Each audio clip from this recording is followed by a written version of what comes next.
hello.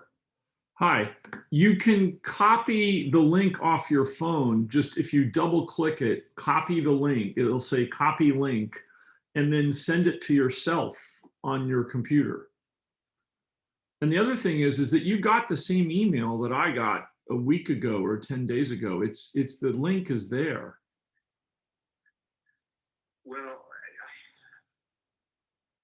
I have problems. I will recognize that it's too long and it's too urgent to detail the problems that I have. Okay. But it's not working. That's what I'm telling you. So that's why I don't have it. But try. I'm back home in the office today. It doesn't work. I'm back home and hoping that I am receiving the link. Not receiving the link. So okay.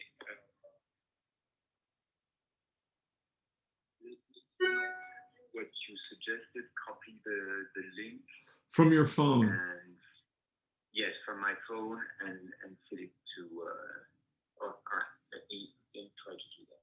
Okay. All right. Bye. I'm gonna. Okay.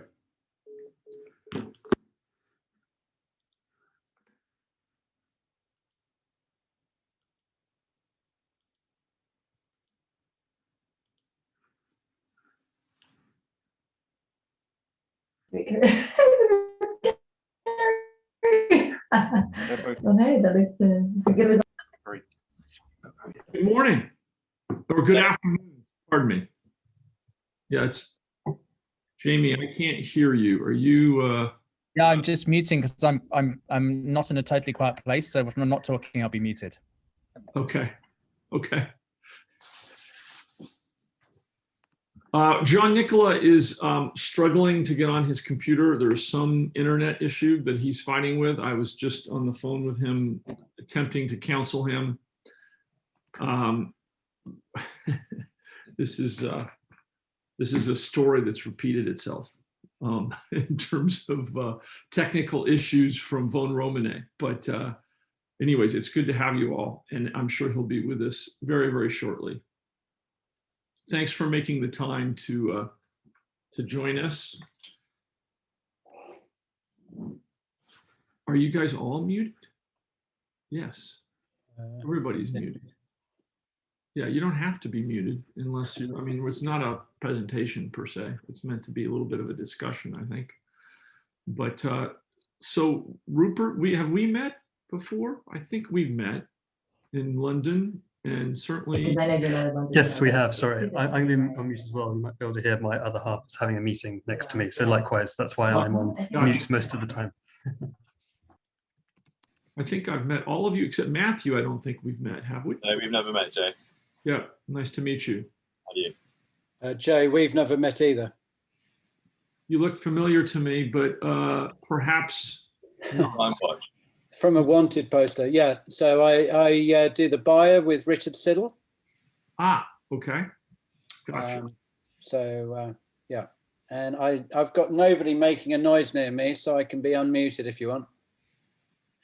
Sure. I mean, at least we can have a little bit of a. Let's see. Is Jean-Nicolas coming in? I hope. No, not yet. Oh yeah, yeah. There he is. Okay. I thought you were going to make me do this solo. That would have been really unfair and mean, but luckily you didn't. Can we hear you, Jean-Nicolas? Yeah, I can hear you. Were you going? Were you saying mean things about me? No, I was just thinking it was possible that you were going to actually abandon me on this, which would be, you know, would have been a nice challenge, but it would have been fine. No, it's I'm on my phone because on the computer it doesn't work. I don't have your link. I was not able to copy your link because it directs me directly on the Zoom. I just moved actually to Catalina my computer. And since it's working fine except mail. Mail is not working anymore, or very badly. So that's why I have these problems. That's a rather critical element when you're partners and your company's in Oregon and you're in France. I mean, not having mail is a little bit of an issue. But anyways, these folks have very tight schedules and have allocated us some time, so we should probably dive in. But I'm glad you made it, Jean-Nicolas. I'm glad you made it. Yes, me too. Me too. Hello, everyone. Hi, Jean-Nicolas. Hello. So a few of the folks are muted on their end until they wish to talk because they're in noisy places. A few others are not. So we can still have a discussion and sort of kick things around, but. Sure, great. So this is the new world. Although the CDC, at least here in America, announced yesterday that once people are vaccinated, you can actually get together in groups of vaccinated people in a house. I would assume that would mean as well in a bar or in a tasting room, and you can take off your masks and you can have a meal or you can drink among each other. And that is a very exciting prospect. Not that these virtual tastings are fun, but it will be nice to be sitting next to you guys and having a conversation while we taste these wines. But hey, Adam. Great. Hi, Jay. Sorry I'm late. No problem. We're just getting started. Yeah, sorry about that. Let me just go and run and get the wines. No worries. Don't wait for me. In full disclosure, I have just the Chardonnay at 8 o'clock in the morning. The idea of drinking the Pinot seems slightly, I've had it, so I can certainly talk to it, but it was just a little much. But the Chardonnay, I'm looking forward to actually drank part of it last night. But Jean-Nicolas, should we talk? All these people have tasted our wines before, I believe.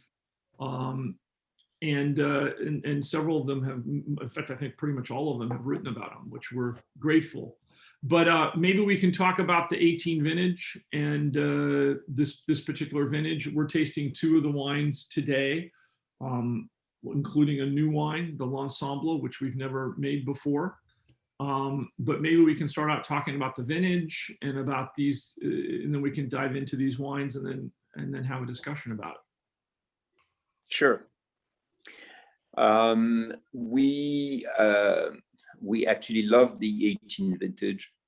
This is a vintage that was again quite warm and in Oregon, but actually it was able to ripen under relatively overcast skies in September. And as you may know, Oregon is generally a bit late compared to Burgundy.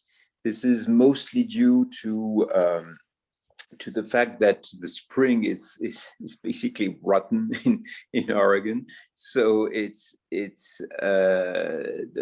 vineyards start a bit later, and so harvest is later too. So yes, the weather was cool after a nice summer. The weather was cool in Oregon in 18. Started to be very nice again. There was a kind of final heat wave at the end of the summer. So that resumed ripening. We saw that really the sugars hit the roof for whatever we had not harvested yet, but most of it was harvested before that heat wave. And consequently, we have wines and a vintage that is quite structured. And by structured, I mean having a lot of acidity, having a lot of tannins and real structure. And the wines are, I don't know how you feel about it, because of course when you drink them in the US, it's a little bit different than when you drink them in Europe. but they feel definitely more tighter than a lot of vintages in Oregon, with also being very rich. So it's a very interesting combination, and of course a great combination, a combination I love.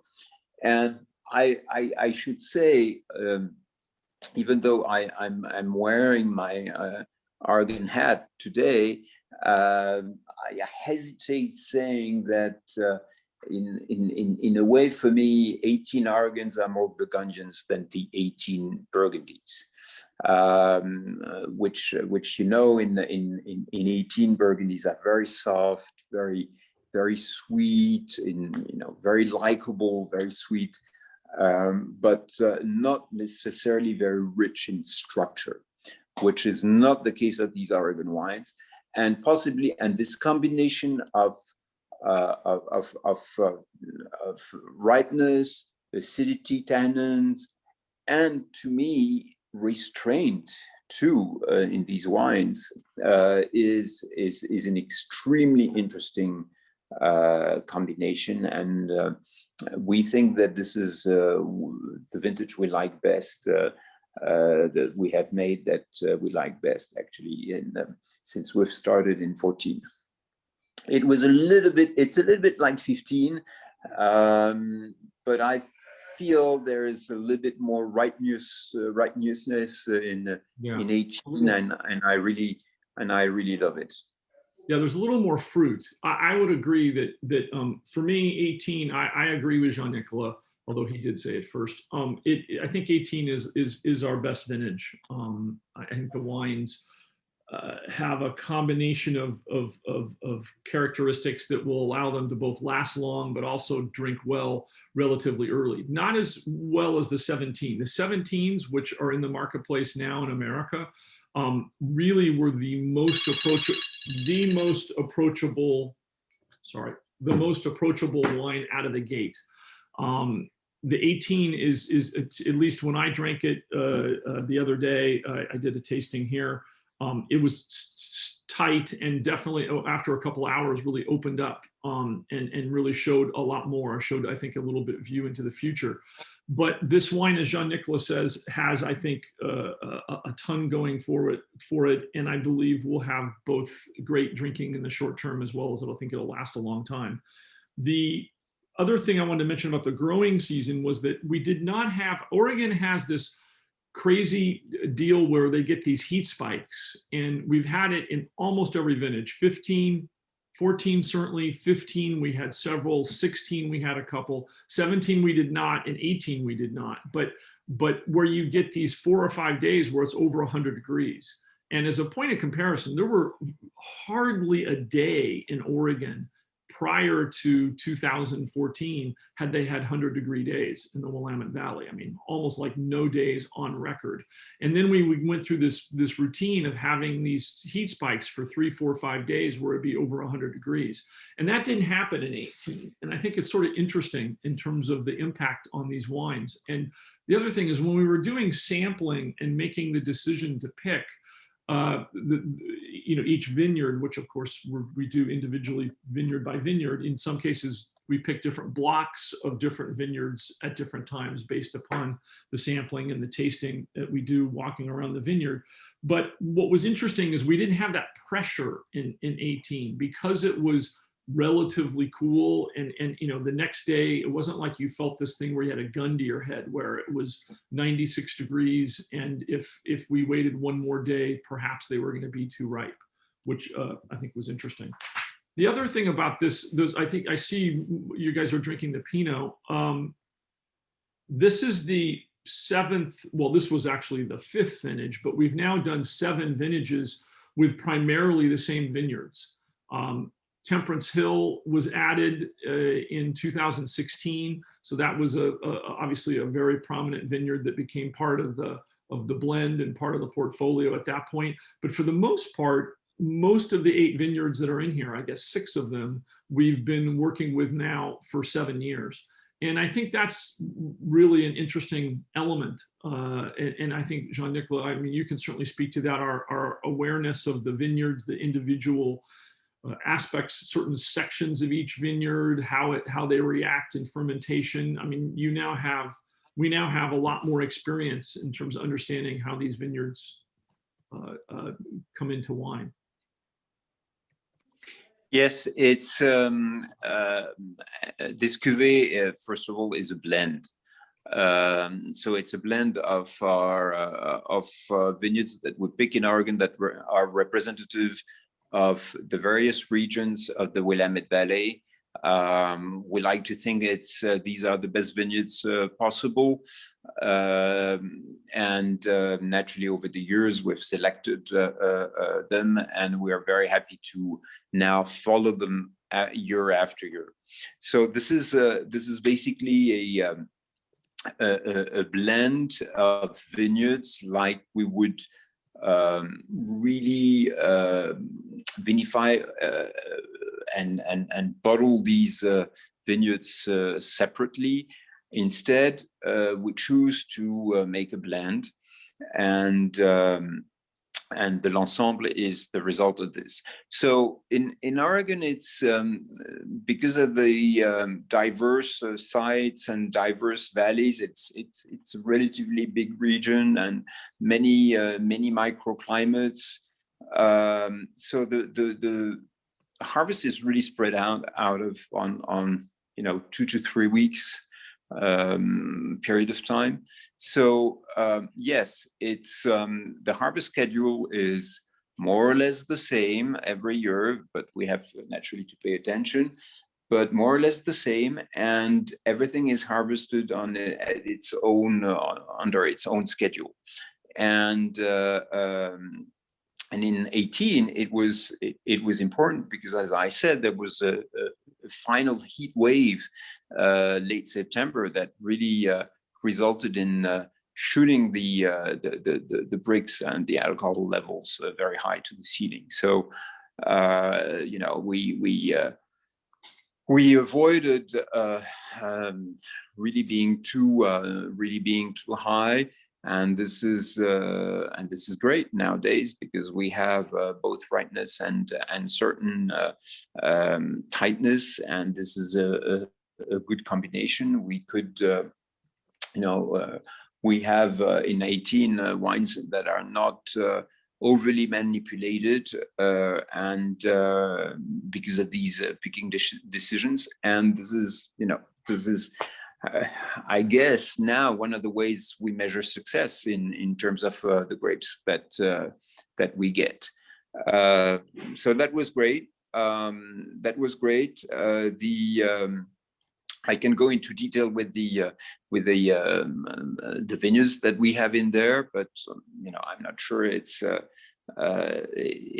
that interesting to you. But the thing to really remember about that wine, it's a blend, so it's a very different exercise than in Burgundy, naturally, but a blend made out of vineyards which are really carefully selected, vinified accordingly to their own character and pace, and later worked and assembled.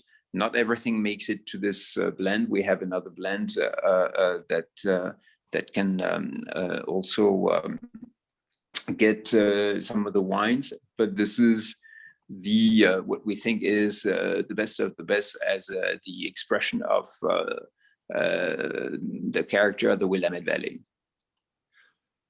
So a couple other things about the wine. So all the vineyards are either organically farmed or biodynamically farmed. One of the 8 vineyards is what they call live, which I know most of you have been to Oregon and know what that means. Environment, it's the sort of local environmental process. But obviously that's very important to us. And they are made in a, as Jean-Nicolas said, they're not manipulated.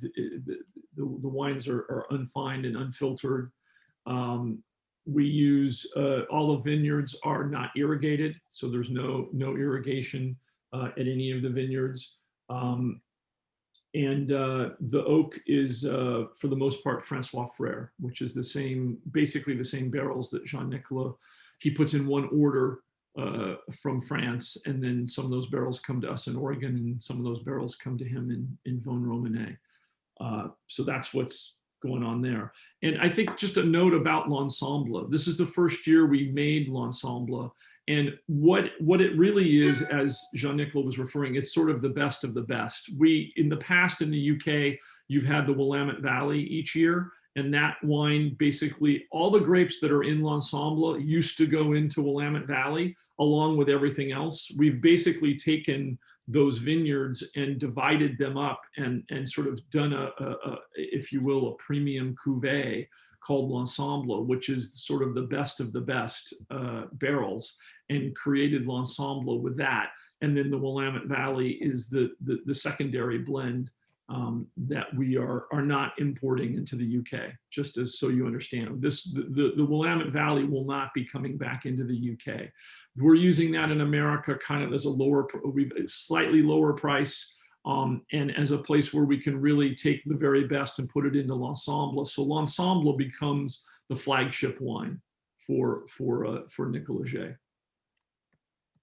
And it has obviously the name, which we struggled with for a long time, but this name has, and the idea that you have these names is kind of a crazy thing, but from a marketing standpoint and from a consumer perception standpoint, it seems to make a big difference. But this name is interesting in the sense that it has both musical connotations and as well as the idea of a blend and the sum being greater than the parts and all the rest of that you have in, whether it's a jazz ensemble or a classical ensemble or any other kind of ensemble. So it is something that seemed appropriate, and we're excited about it. So do you guys have questions about the Pinot?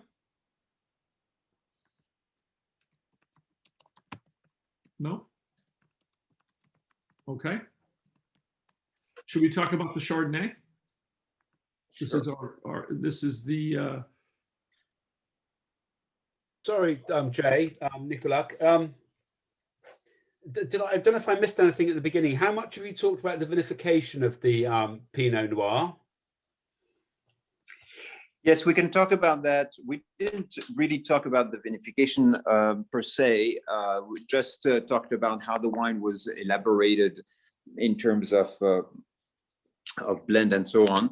So the vinification, it's we do it's the same canvas as in Burgundy. We do a cold soak at the beginning.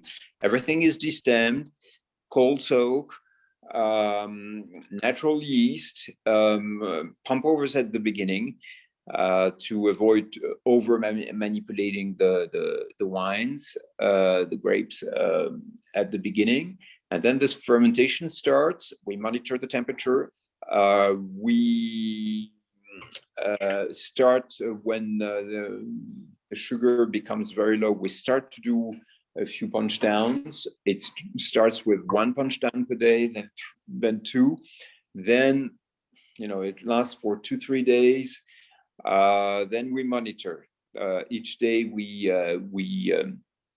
taste to try to guess what would be best for the cuvee, whether it needs another day on the skins without doing anything, or whether it needs another pump over, light pump over, slightly more heat, whatever, to really do the finish of the wine before taking the juice off the skins, going to press normally and gentle press. So this is very rapidly the canvas for the vinification.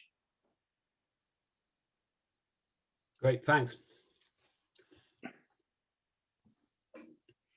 And we have there, Jay, something like 30% new oak, apparently, approximately. Yes, it's almost, I think it was 33% this particular year, but yeah, it's usually between 30 and 35% new oak. And we made about 1,100 cases of this wine, of the L'Ensemble. And the UK got, I can't remember how many of those, but like 300, I think. No, 200. 6s or 12s? 6 packs. 6 you. packs. I'm sure Al will answer the question in a minute. Yeah, exactly. I'll check that. Yeah, I can't actually remember the exact number that the UK took. That was we're working on the 19 allocations now. But and this wine was bottled in June of 2020. So it spent a pretty long time, about what is that? About 17 months, something like that in oak, roughly. We don't we over vintage in Oregon, which, as you guys know, in Oregon, most of the producers don't have the space or don't. They end up bottling in July or August prior to the forthcoming harvest, which we have been fortunate to be able to, by hook or crook, figure out a way to over vintage so that we can have a longer period. this particular, and that was, yes, that was particularly helpful with the 18 vintage, which I found very interesting, as I said, but also a bit hard, a bit severe, a bit tight for a long time. So really having the possibility to take our time over vintage and decide when to bottle was absolutely critical, I think, in that vintage. I was so glad we could do that, because these wines were still very much in their infancy at the beginning of 2020. Which sort of ties in, before we talk about the Chardonnay, we have just finished, or actually we're not completely finished. We're still dealing with the final details, but we just finished converting an old Longhorn cattle barn in the Dundee Hills into our own winery. And when we first met you guys and had our first release, Jean-Nicolas and I were neither narcissistic enough nor certain that this was all going to work and people were going to love the wines. And so we were renting space initially at Adelsheim for 3 years, and then Sokol-Blosser, we made the wines there.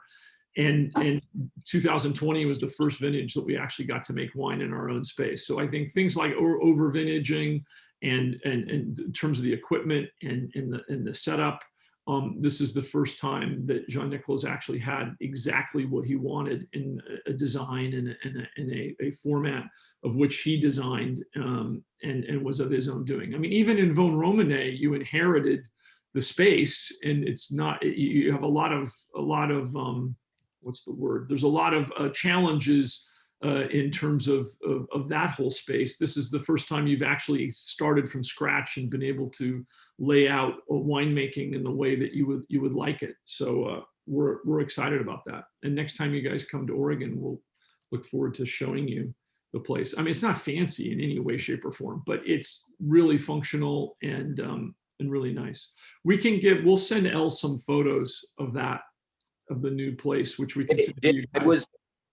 I was thinking, Jay, I'm sorry, it's a side note. I was thinking that you should try to recover to find the head of a cattle, you know, these big horns that we could put on the front door. It would be so exotic for us, you know. We have these all these Western movies with these things that you see, you know, these big horns like this. I think we should do that. It would pay tribute to the history of the building. Yeah, we'll have to find one. But the Longhorn cattle on that ranch were not dead when they left, so they didn't leave any for us. But the guy that we bought the land from. But it's a good idea, and I'm sure we can find one. No one will really know the difference. It wasn't actually a Longhorn cattle that came from that particular property. It's 52 acres, and we actually just 2 weeks ago, we planted the first section, small section we planted in Pinot Noir. And so we'll eventually plant about 25 acres on this property. It's all Jory soil on just over the north side of the Dundee Hills. It's right on the other side of the Dundee Hills from where Drouin and Sokol-Blosser and Archery Summit and Erath and all those people are. And it's kind of interesting. It's slightly cooler. There is some aspect on the property which actually faces, even though it's on the north side, there's some aspect that actually kind of leans southeast, believe it or not, the way that the hill kind of comes down. we have some great aspect for vineyards, but it's in general, it's going to be cooler than the other side of the Dundee Hills, which tends to be the hottest spot. Those south-facing Dundee Hills are the earliest ripening and the hottest spot temperature-wise in the Willamette Valley. And we didn't want that. It's getting plenty warm. And so we sort of strategically, not only did we find this great piece of land that happened to have a barn that we could renovate into a winery, but it also, the idea that the vineyard might be slightly cooler than the other side of the Dundee Hills was something that was exciting to us. So, Yes, very, because you may know that the Dundee Hills are, I think, still considered the best part of the Willamette Valley, and it's so it was very exciting to have a piece of land there. But at the same time, the Dundee Hills are very soft, quite warm, and they produce very soft, very sweet, very elegant wines.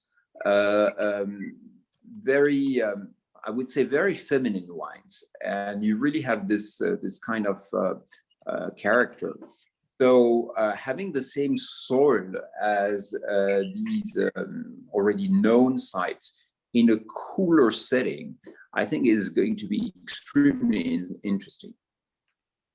Yeah. Maybe we'll move from, I mean, it may be a move from Chambol to Vaudremane, so to speak.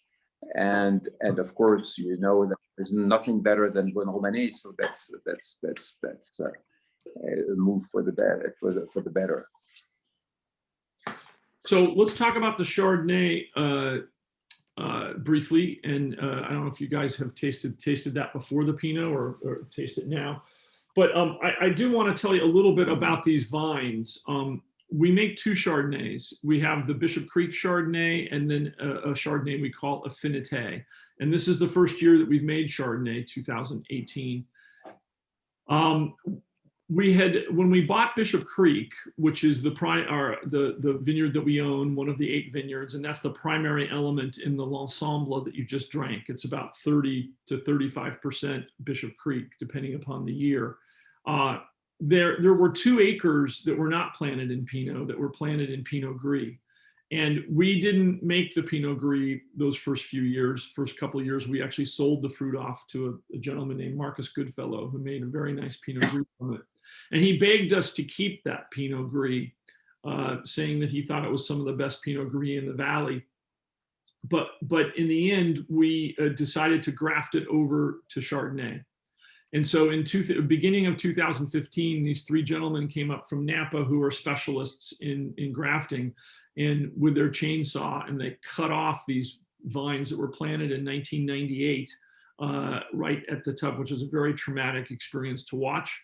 And then they put the notches in and put the Chardonnay budwood that we had selected and wrapped them all up and drilled holes in the bottom, of course, of the roots so that the nutrients could come out instead of forcing off the new arms that they had stuck onto the side of these vines. And in 15 and 16, we did not allow those vines to grow any fruit. We cut off, as it attempted to sprout fruit, we cut it off. And 17, we allowed it to grow a little bit, but we really wanted all the energy to go into healing those wounds and bringing that plant back into one instead of more of a Frankenstein approach. And so 2018 is the first vintage that we let it really go. The crop was not as large as Jean-Nicolas says that we will get as it continues to heal and get back to its place. But we took effectively about 4 or 5 barrels, what we thought were the best barrels from Bishop Creek, and created this Bishop Creek cuvee, which is 100% from those grafted vines. In 2018. And then some of the barrels from Bishop Creek went with some other Chardonnay that we have sourced from a different vineyard, and that's what makes up Affinité. And we will be expanding. We got another different, very exciting Chardonnay vineyard in 2020 that we're adding to that. And so we'll slowly kind of build out the Chardonnay program so that I would imagine one day it'll look not dissimilar to the Pinot program in the sense of having a blend and having several single vineyards sort of led by, excuse me, led by Bishop Creek. So that's the story of the Chardonnay. You can talk about the wine, Jean-Nicolas. Yes, I will talk a little further about the story of Chardonnay, and then and dive into the wine. Of course, it's interesting because Chardonnay, you know, as you know, Pinot Gris was the first white grape in Oregon, and arguably, I think some of the best, if not the best, Pinot Gris in the world are made in Oregon. But there are only a handful of growers that take the grape variety seriously, and the others are really going into the cheap wine markets. And Pinot Gris has really become a bit cheap and dull as the grape, this grape variety can become.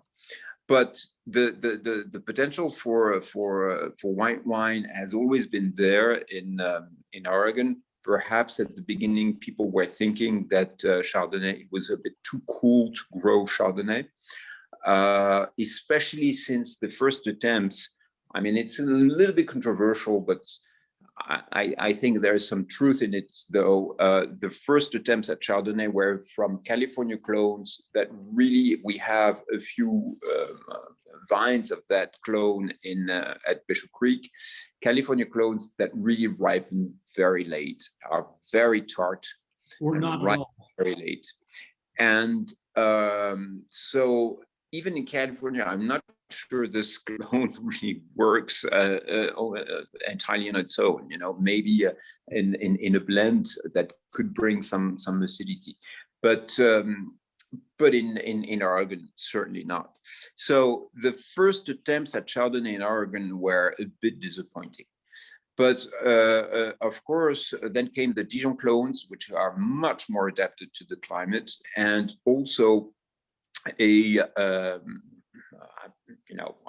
Burgundy expertise. I can talk about it because I was not part of that, but a Burgundy expertise and vintners turning to Burgundy as the model for Chardonnay. So lately, the Chardonnays in Oregon have really become extremely interesting. And coming back to Bishop Creek, so I was really extremely excited, a bit sad for these Pinot Gris vineyards, but excited that with the potential, with the quality of the Pinot Gris, we would certainly get a high quality of Chardonnay also. And I was very worried at the beginning about the harvest date. And this has become, as you know, an obsession in Burgundy about harvesting the Chardonnay right, especially not too ripe. In my opinion, it's a bit extreme. Some people are harvesting really too early, but nevertheless, it's becoming an obsession not to let the Chardonnay go past a certain threshold where it becomes really heavy, very creamy or too creamy and over the top. So I was, and since that was our first vintage 18, I was really saying, let's watch this, overnight can really turn bad. And but actually, this is planted on top of the vineyard, an area that is windy, and the maturation was very progressive. And it seems it's only 18, as I said, is our first real vintage. And it seems since that we haven't had any example in the 3 years that we've harvested Chardonnay there of a danger of ripening overnight. This is not a quickly ripening site. And I think that this is extremely interesting in terms of the future of that wine in that location, and it says a lot about the the potential of that site at Bishop Creek, and we're very excited because I think it can. We do have a certain richness into the wine. It's not lean at the same time. It's fragrant. It's kind of generous. Offers a real diversity of taste and is quite quite enjoyable. It's a very enjoyable wine and seductive, and I'm very excited about that wine. Hopefully we have a bright future with Chardonnay over there. So there's it's fermented in neutral oak. There was one new oak barrel from the whole lot. Was it? So it's what? There were 9, so that would put it at like 10% new oak, I guess, would be the math on that. But for the most part, it was fermented it sat in neutral oak. Is there anything else you want to talk about the winemaking, Jean-Nicolas, as versus how you make the wines in your Corton Charlemagne and the Clos Saint Philibert? Any differences with what we do in Oregon? Yes, there is a slight difference. Is that in the sense that the press program is the same, the philosophy, the general canvas and philosophy is the same. The big difference is that in Burgundy, I slightly crush the grapes before they go into the press.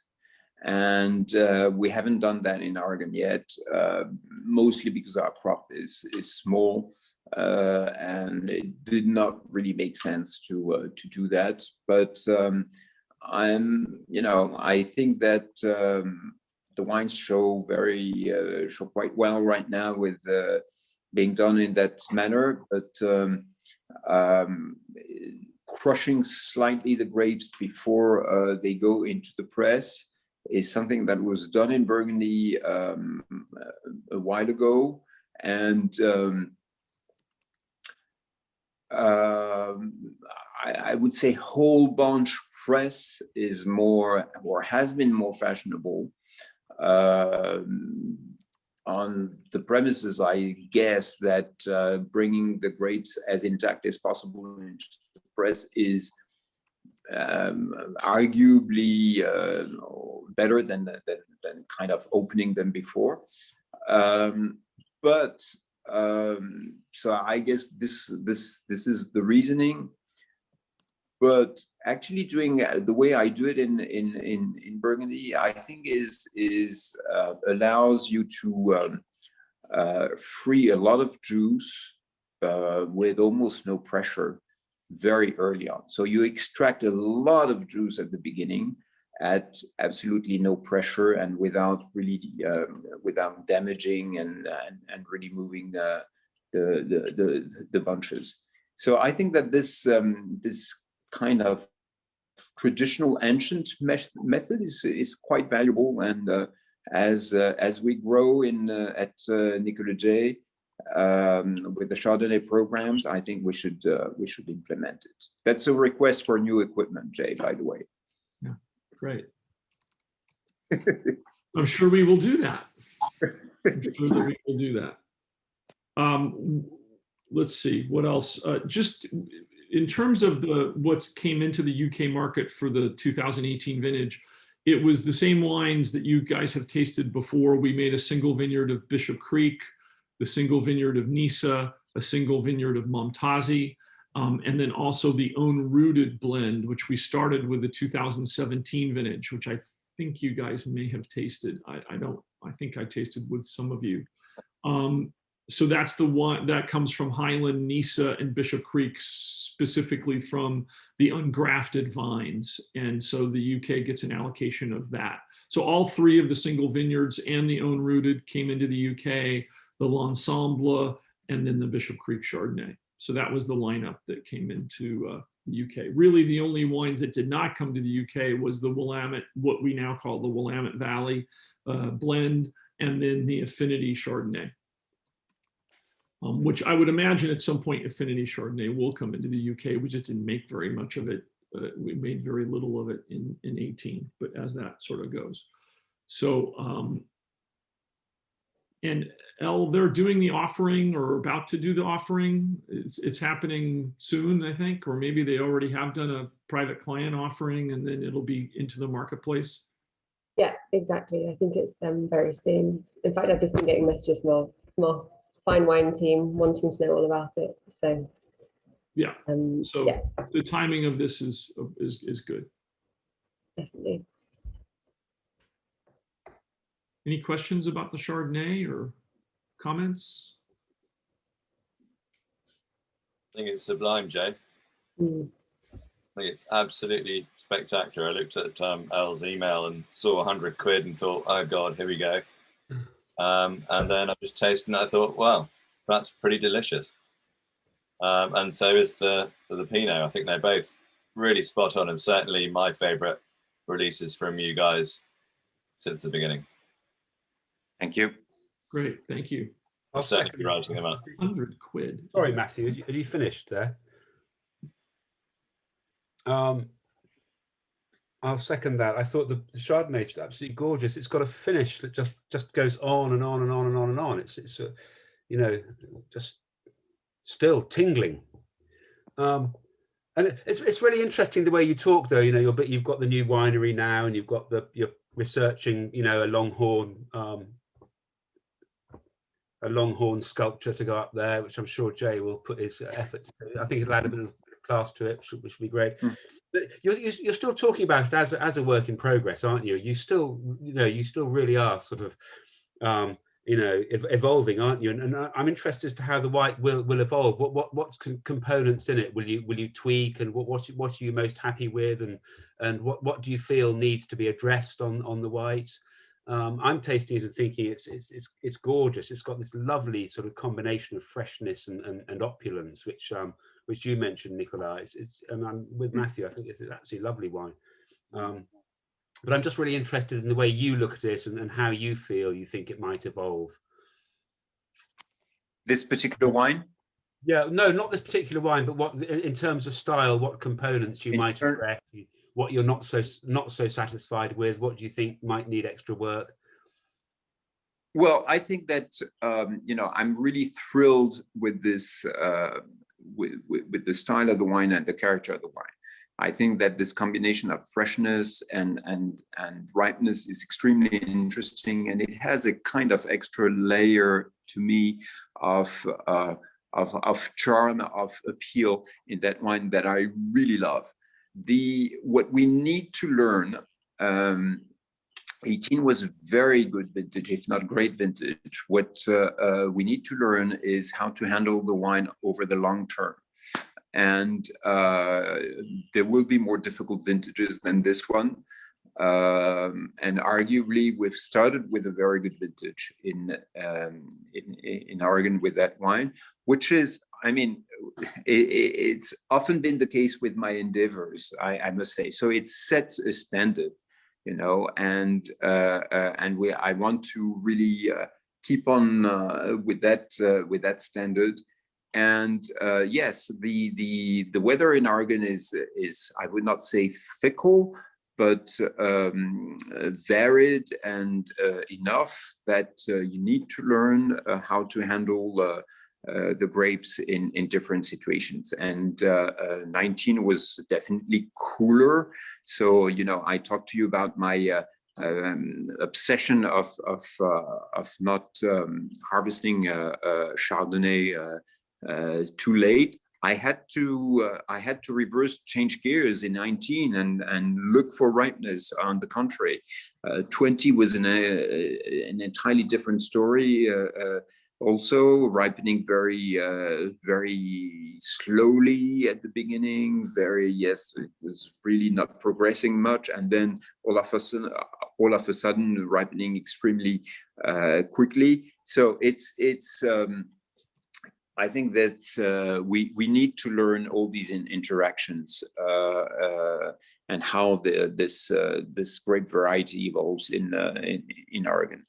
certainly this, certainly also the press programs can be a little bit tweaked. Also, there's a very exciting path to improvement there. We just didn't make enough would be my primary complaint of this year. I mean, it's there's 100 and whatever it is, 20 cases or something of this wine that you have in front of you. When we were tasting it before we bottled it, and we were talking about how much we were going to have and how much was going to go into affinity and so forth, and we realized we're going to have, you know, just over 100 cases. And Jean-Nicolas turned to me and he said, "I think we should just keep it."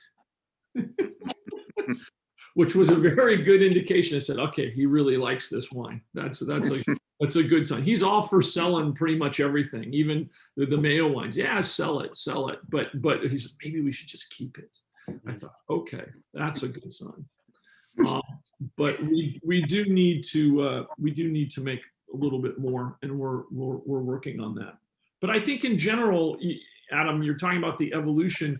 We are still, every vintage, we're learning things. We're attempting to make it better. We have this whole, what we sort of joke about it, but this kind of vine to vat program. And what I mean by that, or what we mean by that, is that the grapes, when we're doing the sampling, are just pristine, hanging on those vines, and they're just perfect, right? But then after they've been picked and thrown in a bucket and put in a half-ton bin and then put on a truck and then got to whatever, you see them at the wineries, and they're not perfect. You know, a lot of them are crushed. There's juice, there's oxidation, there's all this kind of stuff. And so from the very first vintage, where we ended up using cherry bins that we borrow or rent from the cherry growers because their season is over in southern Washington. They're very shallow, and so the clusters are only 1.5 deep, and so they don't have the weight, they don't get crushed.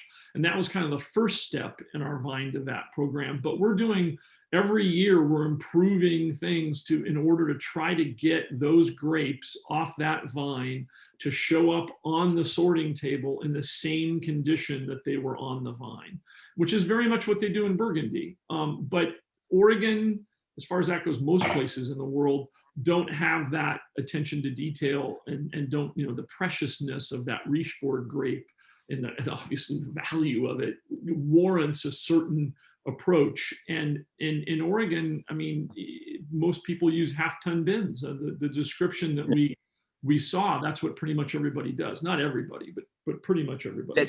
Let's not idealize too much Burgundy. I mean, it's an obsession of mine, of course, but of course the good or great demands pay a great deal of attention to that point too. But there's a lot of negligence or lack of attention to that particular point in Burgundy also. So, but it's been really one of my pet subjects over time. So I'm really trying to convey that also in Oregon. And we found a good way to do it in Oregon that really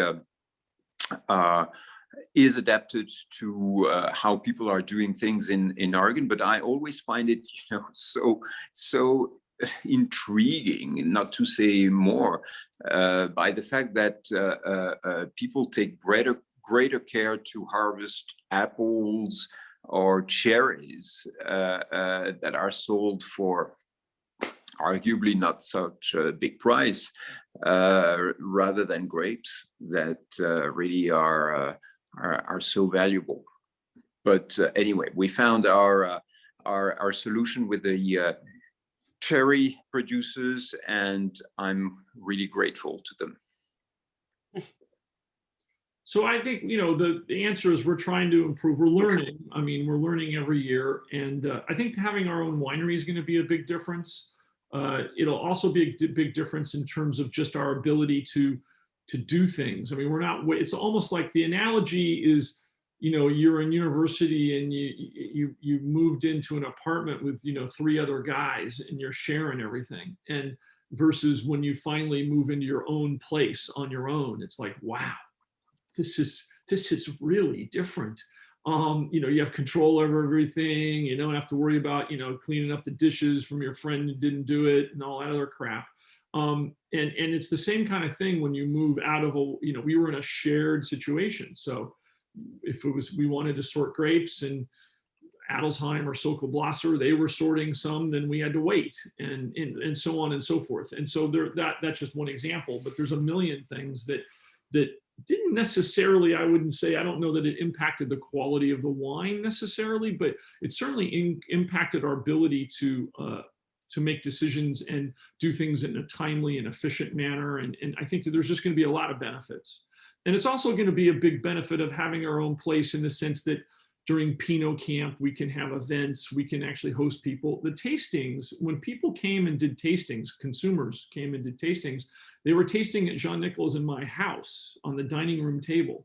And Jamie actually tasted there. And it's a residential house. And so you can't advertise, you can't have a sign, you can't list it in the guide, you're not allowed to put it up on any websites, et cetera, et cetera, et cetera. So it was almost like, hey, you had to a friend had to tell a friend about the whole thing, which had its own good impact, but we just couldn't really do anything there. And now we can actually have a legitimate place that people can come taste, and it's not a secret and all that kind of stuff. So I think that's going to make a big difference too.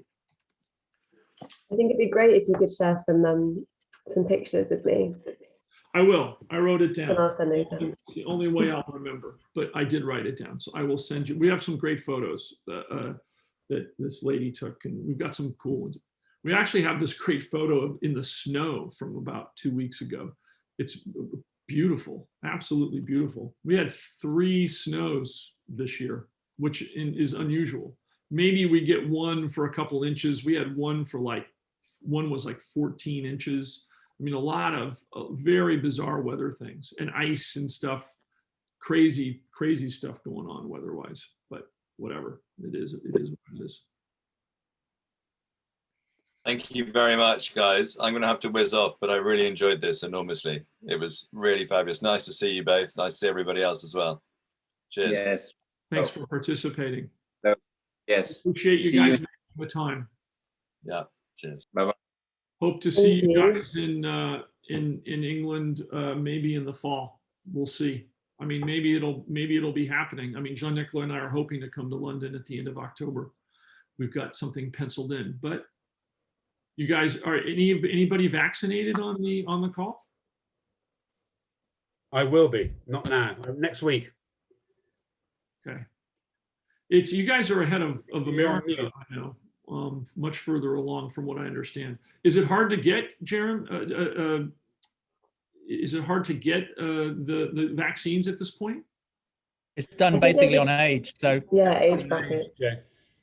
Yeah, so for me, I'm 53, so I'm kind of going to be maybe in a couple of weeks' time, they'll start doing, I think they're doing, in our area, they're doing anyone up to 56 and over has been done. And so we're the next band. And I think it's quite nice because I don't think people are able to jump the queue, which is good, because I think there's enough inequality in the world without having vaccine inequality, because fancy people can jump the queue. Yeah, that's point, Jamie. I think the key thing is that the vaccination program has gone absolutely brilliantly because the government hasn't had that much to do with it. It's been the National Health Service that's actually organised it and done the logistics, and the government will take the claim for it, of course, but I think it's basically the NHS that's done it. Oh, Adam, you're so funny. That's so hilarious. I think that we're getting on track. Funny, Jamie. You guys are much further ahead of it than, I mean, I think we only have 14% of the population vaccinated, and there are definitely people jumping the queue. It's not as clean cut. The age thing, I agree with you, Jamie, is much better. They should have done that here. Just whoever you are, doesn't matter. But with all these different groups and people representing the essential workers and all this kind of stuff, there's been a lot of back and forth of people trying to get their constituents, to get the vaccine. But at least we're up to about 2.6 million a day jabs. So that's Biden has finally got things, I think, on track. And so I don't know, we'll see. By summer, I think people will be vaccinated, so which will be good. But when will the Fingers US be crossed that open for translates. visits? I don't know the answer to that question. I mean, I was just saying, I'm hoping UK is open for us to visit in October. But my guess is, Jamie, it'll be probably June. But that's a guess. I don't have any inside information in terms of that. But I would imagine it'll have as much to do, because they're going to do it by geographic areas. And so if like, who knows, the UK could be open to travel to the US before the EU, based upon the process of what's happening with vaccines there. It may be done geographically. But I hope you guys get them soon. I got my first jab a couple weeks ago, and I get the next one at the end of the month. But Did you have much of a reaction? I'm older than you guys. I'm not sure about that, but did you have a reaction on the first one? No. Well, it's a little bit of a headache, but nothing. I didn't, but quite a few friends of mine have had extreme reactions. Really? Yeah, really bad. Yeah, really. A friend I cycle with, he shook so much he couldn't brush his teeth. Well, that's not good. That was that was the Aztec. No, AstraZeneca. AstraZeneca, right? Yeah. I had the Moderna one. And people say the second jab is when you have the symptoms for usually 24 to 48 hours. Some people don't, but a lot of people do. A lot of people get sort of very much COVID-like symptoms for a day or two. But the symptom that Jean-Nicolas and I constantly talk about that I think he's lost sleep over is this loss of taste and smell. I have one of Lynn's friends, unfortunately, got COVID pretty badly, and she lost her sense of taste and smell and still does not have it back after 4 months. And this statistic has kept Jean-Nicolas in particular and me up at night worrying about what would we do. Yes, it's mind-boggling. Yeah, I had when I had COVID in March last year, this wasn't talked about so much, the loss of taste and smell. Yes. But what I had, I basically knew I couldn't be, my tasting had completely gone. I could still smell and taste things, but it was a parageusia, not anosmia. Right. Parosmia, this thing where you everything smells weird. All the wines were tasting just weird and disgusting. And this lasted for 2 weeks. And so I thought, this is not good. Because I was thinking about what alternative careers can I do? And so if the second vaccine messes up your sense of taste and smell, then I think that would be quite alarming. But hopefully it would be temporary. But as you say, some people have had a permanent malfunction in the way they taste and smell, which is. But really Jamie, scary. what alternatives did you come up with? Well, I was pretty short, to be honest. I don't think I'm that employable. I'm reasonably smart, but I don't think I'm employable, I think there's very little I could do usefully. I thought you were going to be a DJ.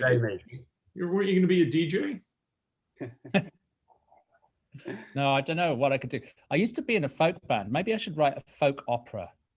A folk opera. And something. Hey guys, I've really got to go. There you go. Sea shanties, Jamie. Once.